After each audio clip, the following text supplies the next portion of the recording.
What's up, YouTube? This is Too Raw for TV.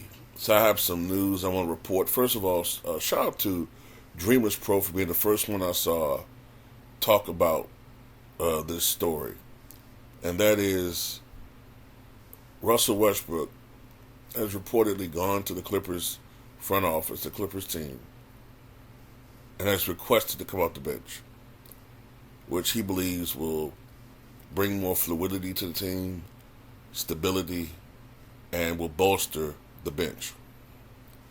And this is another situation, in my opinion, where Russell Westbrook has put his personal numbers, records, and accomplishments to the side for the betterment of the team.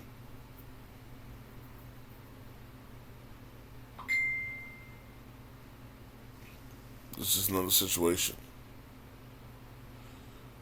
So I hope that Lakers can get it rolling afterwards, but we'll have to wait to see. But it just annoys me, man. It just annoys me. This is the same dude. Don't get me wrong, man. I will admit that there's a lot of things that Russ does off the court that I don't approve of. And some of the bad press that Russ has gotten is directly his fault because of the way he treated the media over the years. But the media should have gotten their get back and then some by now. At this point, it's overkill. At this point, you know what I'm saying, you're justifying if he totally, you know what I'm saying, goes rogue against the media.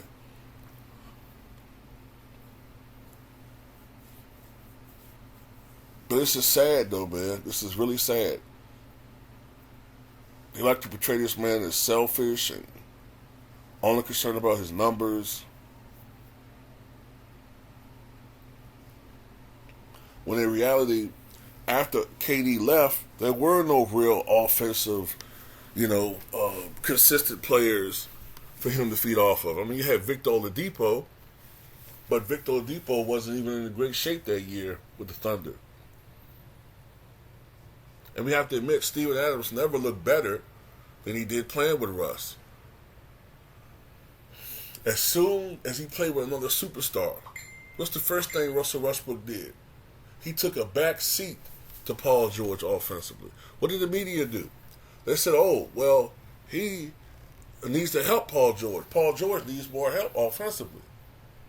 So, when Paul George went down and got hurt, Russ did assert himself offensively. Then the new talking point was, Russ is shooting the ball too much. Which one is it? Is he supposed to take a back seat to Paul George, or is he supposed to be more aggressive? Because some people just didn't want to make... Whatever the hell this man did, what was wrong was the opposite.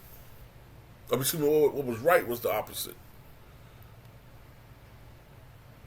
Then he goes to Houston. It suddenly becomes his team, not James Harden's. He goes to Washington. It suddenly becomes his team, not Bradley Beal's. But he comes back after that team at one point had the worst record in the NBA that year. He comes back and puts that team on his back and take them to the postseason.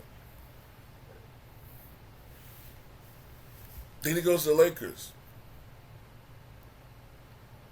a team that we still scratch our heads as to why they acquired him. In his last year that he went through hell, well, actually his whole 2-year tenure he went through hell. But his last year he showed his selflessness by being willing to come off the bench.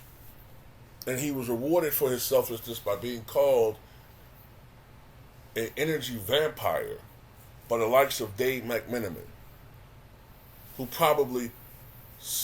Let me shut up. I was going to use a vampire analogy on him, but I'm not going to do that.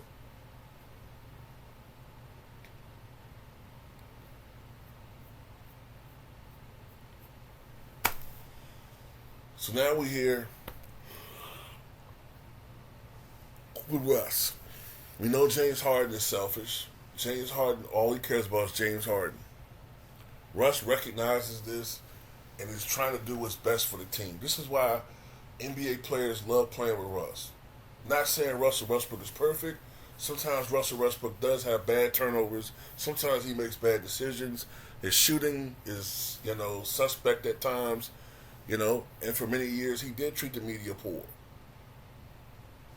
And a lot of things off the court I don't agree with this guy. But on the court, I like his attitude. And I like his maturity over the last couple of years as a player. That maturity goes leaps and bounds because you got some guy who's supposed to be the elder statesman of the NBA still acting immature. You know what I'm saying? But anyway, that's all I got to say about it, man.